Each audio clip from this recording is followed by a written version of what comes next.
Hello, my name is Max, and I come from Germany. Ever since I was a kid, I had always dreamed of going to a country where I could fully immerse myself in the English language. I studied English in school for years, but I always felt like I was missing something beyond textbooks and grammar exercises. So I decided that I needed to travel to a place where I could live and breathe English every single day. After a lot of research, I decided that Australia was the perfect destination. Australia had always fascinated me. From its stunning landscapes like the Great Barrier Reef and Uluru, to the vibrant city life in Sydney, everything about it seemed so different and exciting. But beyond the beautiful scenery, I wanted to be surrounded by native English speakers so I could finally master the language. I imagined myself walking down the streets of a city where everyone spoke English, learning local expressions, and picking up the Australian accent. After saving for months and getting everything ready, I finally packed my bags and boarded the plane to Sydney. My heart raced with excitement as the plane touched down.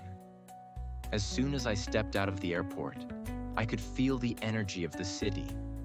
The air was warm, and the smell of the ocean made everything feel fresh and new. I couldn't believe it. I was finally in Australia, ready to start my English learning adventure. The first thing I noticed was the cheerful greeting of the people. As I was looking for the bus stop, I asked a local for directions, and he answered with a big smile. "G'day mate, how's it going?" I was a little surprised by the casual greeting, but I quickly realized that Australians were friendly and down to earth.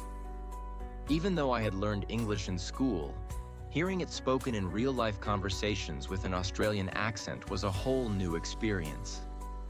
I took the bus to my hotel, and as I passed through the streets, I was struck by the beauty of the city. Sydney was bustling with activity, people walking around, chatting with each other, and riding their bikes. There were cafes on every corner, street performers playing music, and the sound of laughter and chatter filled the air. It was lively, yet somehow calming at the same time. I felt so excited to be here, and I couldn't wait to start my English lessons.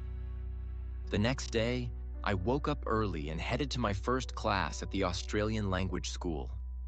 I was a bit nervous because this was my first time studying in a foreign country, but I knew this was the perfect opportunity to improve my English.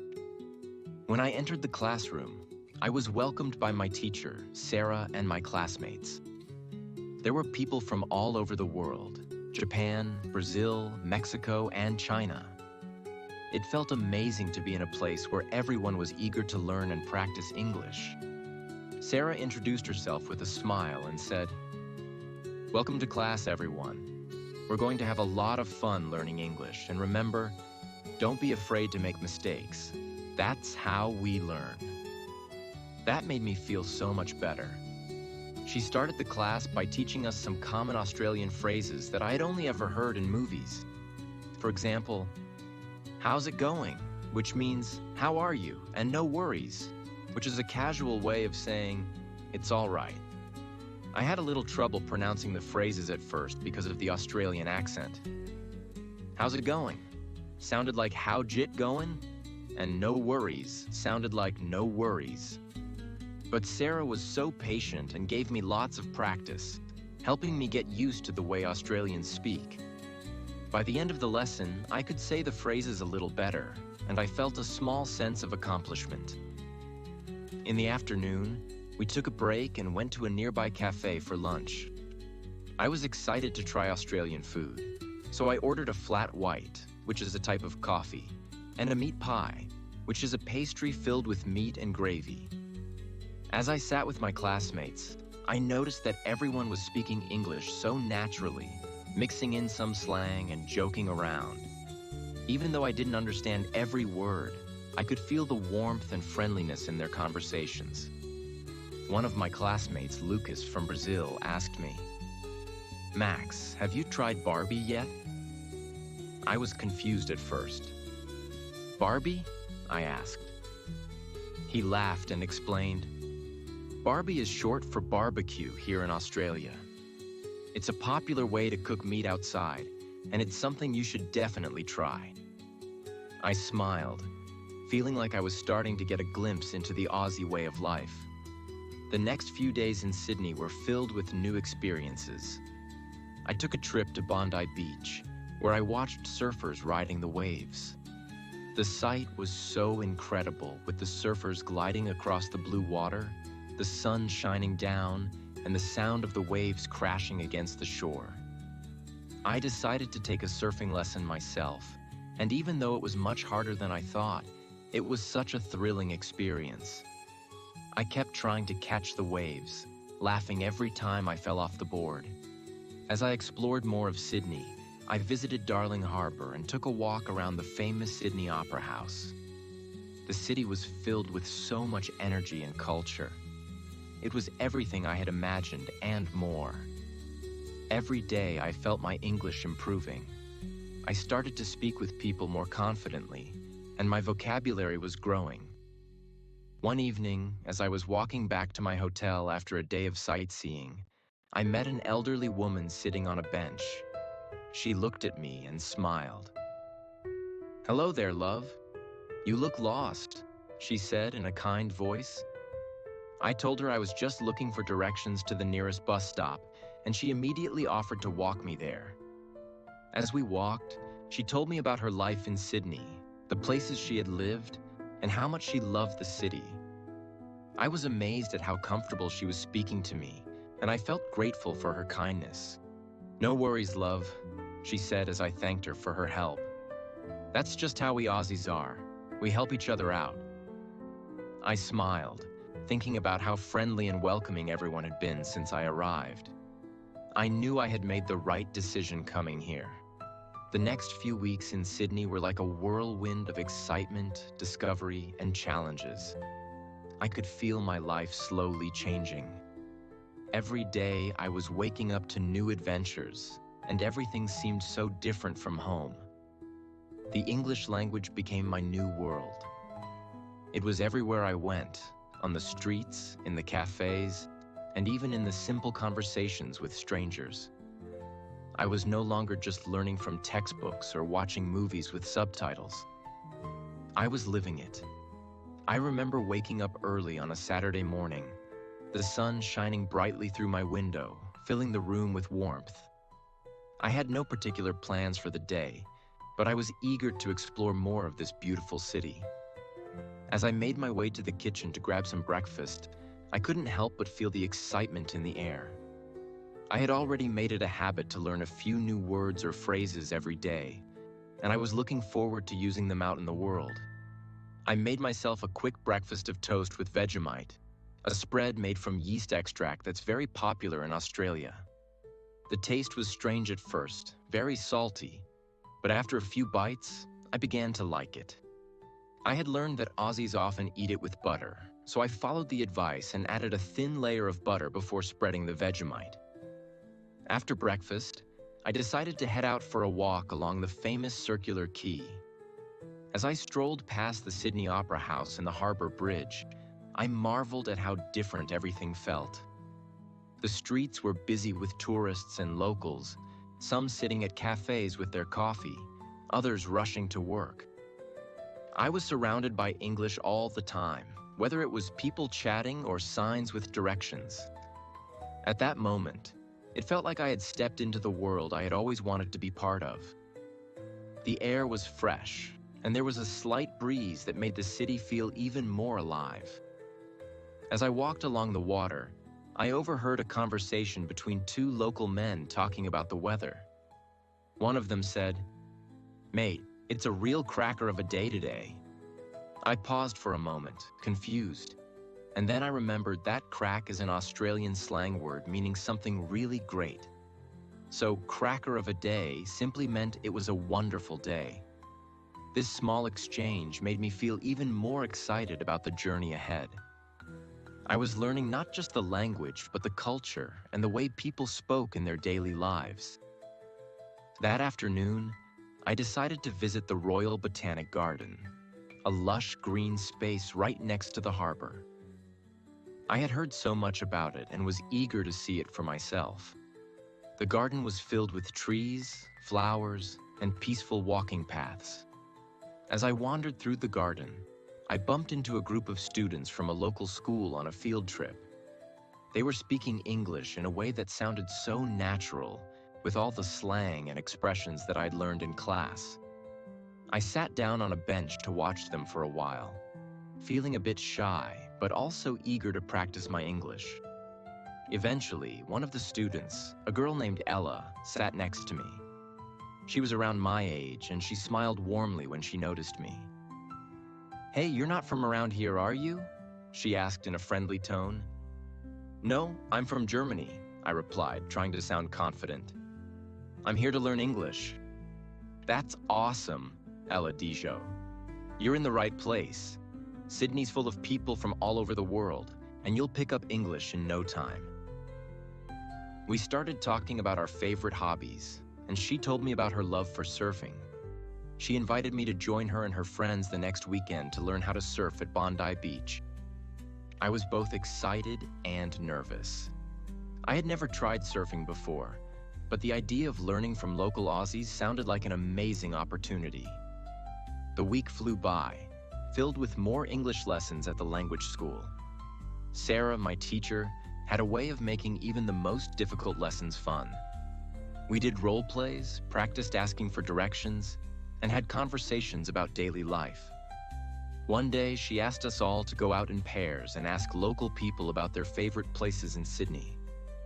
It was a fun challenge, and I was surprised at how much I could understand, and how many new words I learned in just 1 hour. As the weekend arrived, I was both excited and nervous about my first surfing lesson. I woke up early and met Ella and her friends at Bondi Beach. The sun was just starting to rise, and the beach was peaceful with only a few early risers jogging along the shore. Ella handed me a surfboard, and her friend Tom gave me some basic instructions. "Don't worry if you fall off a lot," Tom said with a smile. "That's part of the fun. Just keep trying and you'll get it." I nodded, feeling a mix of nerves and excitement. I waded into the water, and soon I was paddling out on the board, trying to catch the waves. At first, it was incredibly hard. I fell off the board so many times, but every time I did, I laughed. The salt water splashed into my face, and I couldn't stop smiling. After a while, I started to get the hang of it.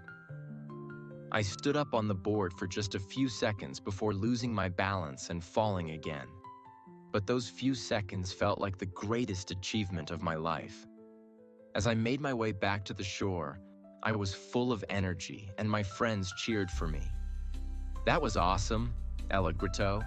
You did great for your first try."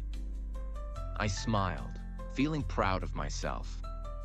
It was such a memorable experience, and I could feel my confidence growing, not just in surfing, but in speaking English too. The more I spoke with people, the more comfortable I became. After surfing, we all headed to a cafe near the beach. Over lunch, we chatted about our dreams, our lives back home, and the differences between our countries. I shared my goal of improving my English, and they all encouraged me to keep going. It was moments like these that made me realize how much I was learning and growing, not just as an English speaker, but as a person.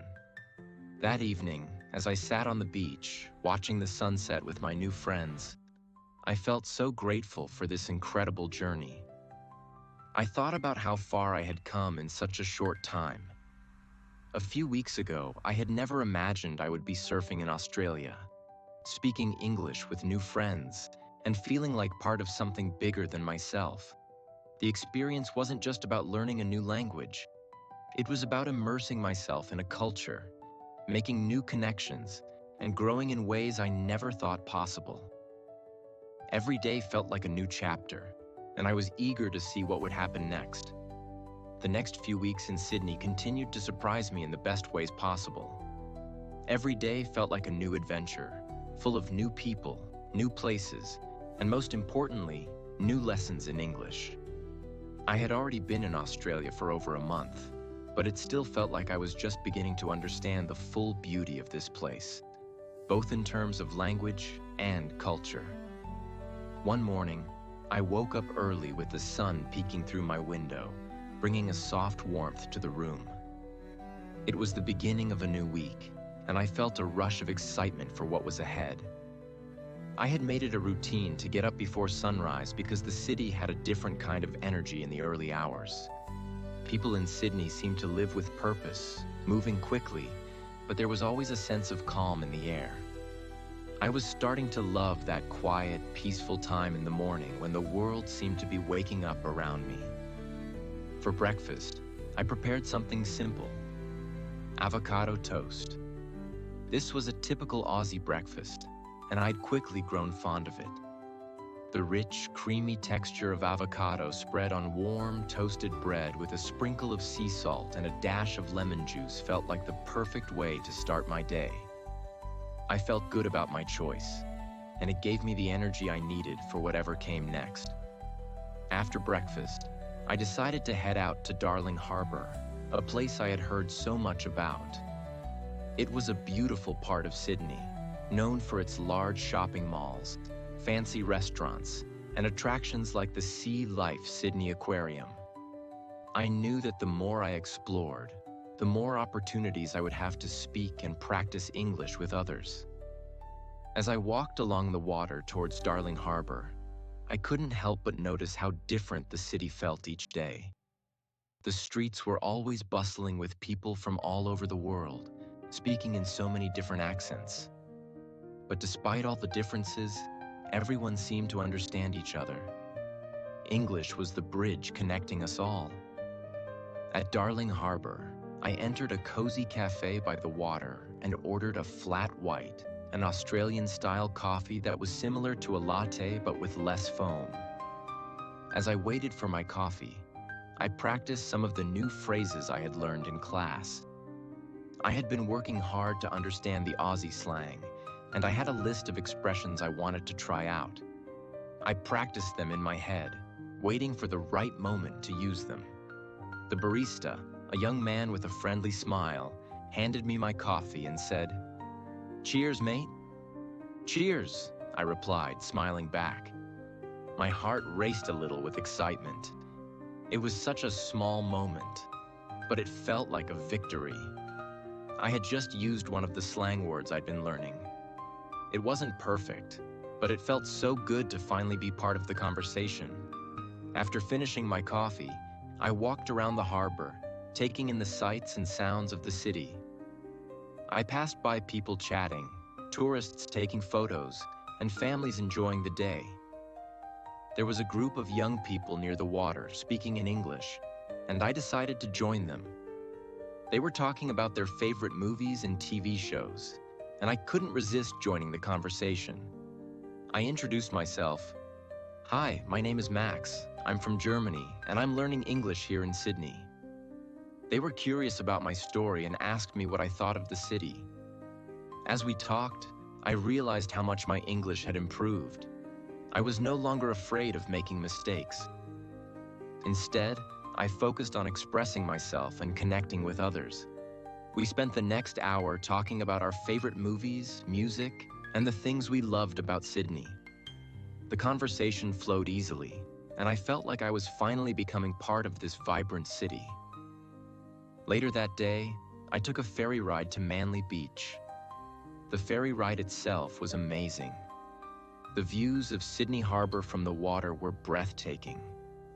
The Opera House and Harbour Bridge looked even more beautiful from the ferry, and I couldn't stop staring at the stunning skyline of the city. When I arrived at Manly, I was ready for another adventure. I'd heard that Manly was one of the best places to experience the Australian beach lifestyle. I walked along the beach, feeling the soft sand under my feet and the warm sun on my face. People were swimming in the ocean, playing beach volleyball, and enjoying the day. I sat down on the sand, pulled out my notebook, and began to write about my experiences so far in Sydney. As I was writing, a man walked by with his dog, and we struck up a conversation. His name was Liam, and he was an Aussie who lived near the beach. We started talking about life in Australia, the things we loved about the country, and of course, the English language. Liam was so patient with me and took the time to explain some of the slang and expressions I didn't understand. For example, he told me that the word arvo was an Aussie slang for afternoon. He also explained that g'day was a casual greeting, much like saying hello. These small lessons in slang were important to me because they helped me feel even more connected to the people and culture around me. After our chat, Liam invited me to a barbecue with his friends later that week. It was an offer I couldn't refuse. Barbecues are a huge part of Australian culture, and I was eager to experience one firsthand. I thanked him and promised to see him soon. The rest of the day was spent exploring more of Manly, taking in the beautiful scenery, and practicing my English with the locals. Every time I spoke with someone, I felt a little more confident, and my vocabulary expanded. I realized that the more I used English in real-life situations, the better I became at understanding and speaking it. That evening, I headed back to my apartment, feeling a deep sense of fulfillment. I had spent the day not only exploring the beauty of Sydney, but also growing in my ability to speak and understand English. It wasn't just about the lessons in the classroom anymore. It was about living the language every day. When I got back to my apartment, I couldn't help but reflect on the incredible experiences I was having. Sydney had already become more than just a place to learn English. It had become my home, a place where I was learning, growing, and making memories that would last a lifetime. Every day was a new opportunity to improve, and I was loving every minute of it. By now, I had spent several months in Sydney, and every single day felt like a new chapter in a story I never wanted to end. My English was improving, my confidence was soaring, and I had learned so much about myself and the world around me. But the best part? I still had so many more experiences waiting for me. One morning, I woke up with the sun shining brightly through the window. I had gotten into the habit of waking up early. The city was still quiet at that time, and it gave me a sense of calm and excitement. It felt like a secret space where I could think, plan, and reflect before the busy day started. Today was special because I had an invitation to meet some of Liam's friends for a barbecue at his house. The thought of enjoying some grilled meats, chatting with new people, and practicing my English was enough to make me smile with excitement. I prepared a simple breakfast, a bowl of yogurt with fruit. It was light but filling, perfect for a busy day ahead. The day was warm, and I could hear the distant sound of seagulls outside. Sydney's atmosphere always made me feel alive. I wore something comfortable for the barbecue, a casual t-shirt and jeans. It wasn't a fancy event, but I wanted to look nice and presentable. As I stepped out of my apartment, I could feel the warmth of the Australian sun on my face, and I was reminded of how lucky I was to be here, learning English and experiencing so much. When I arrived at Liam's place, his house was surrounded by trees and flowers. It was a cozy little home with a big backyard perfect for gatherings. Liam greeted me with a big smile and a friendly, "G'day, mate." I smiled back, excited to be part of this moment. It was moments like these that made me feel so much closer to the culture here. The warmth of the people, the easygoing lifestyle, and the friendly atmosphere made me feel like I was truly at home. There were already a few people there, all of them chatting and laughing.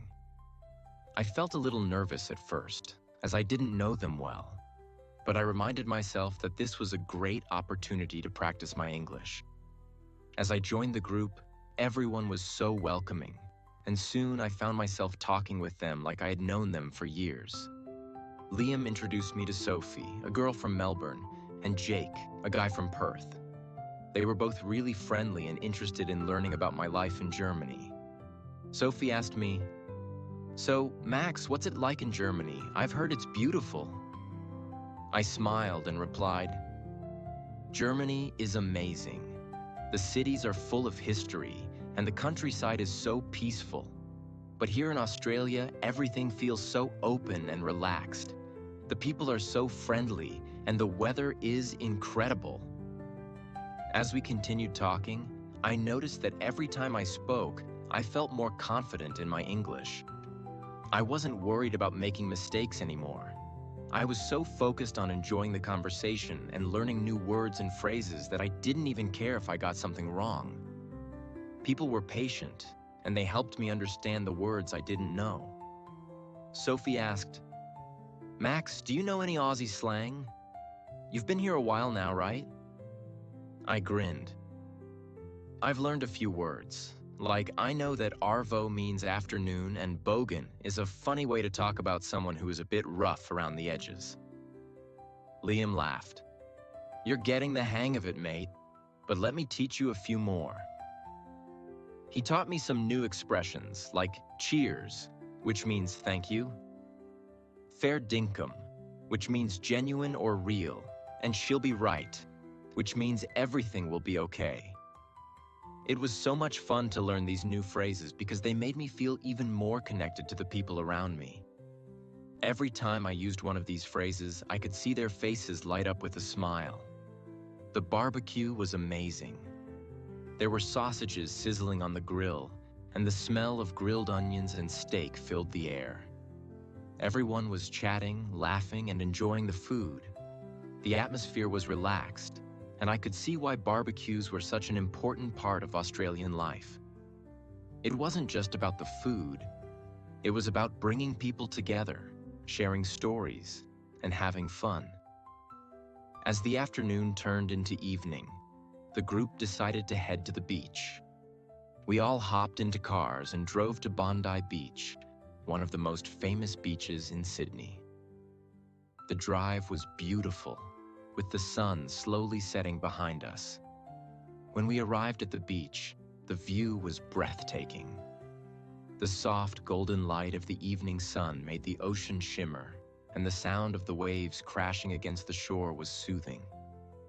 We walked along the beach, chatting about life, travel, and all the places we wanted to visit. I learned so much from my new friends. Liam told me about his trip to New Zealand, and Sophie shared her dream of traveling to Europe. Jake, on the other hand, had just returned from a long road trip across Australia, and he had plenty of interesting stories to tell. As we walked, I couldn't help but feel grateful. I had come so far in my English journey, and moments like these made everything worth it. I had started out unsure of myself, but now I was able to have real conversations with people from all over the world. English was no longer just a subject I studied in a classroom. It was the language that connected me with others, allowed me to make friends, and helped me explore the world around me. The night ended with a bonfire by the beach. We sat in a circle, roasting marshmallows and telling stories. The fire crackled, and the warmth of the flames added to the cozy feeling of the evening. As I looked around at my new friends, I realized just how much I had learned, not just about the English language, but about life, culture, and the beauty of human connection. Before heading back to my apartment that night, I took a moment to reflect on everything I had experienced in Sydney. The journey wasn't always easy. There had been challenges, moments of doubt, and times when I felt frustrated with my progress. But those moments were part of the journey, and they made me stronger. Now I was speaking English more fluently, understanding Australian culture better, and creating memories that would last a lifetime. The next morning, I woke up early, ready for another day in this beautiful city. I had no idea what new adventures awaited me, but I was excited. I knew that learning English was just the beginning. The world was full of opportunities, and I was ready to embrace every single one of them. This is the final part of Max's unforgettable journey in Sydney. He has learned more than just English. He has learned about life, friendship, and the beauty of embracing new experiences. Max's story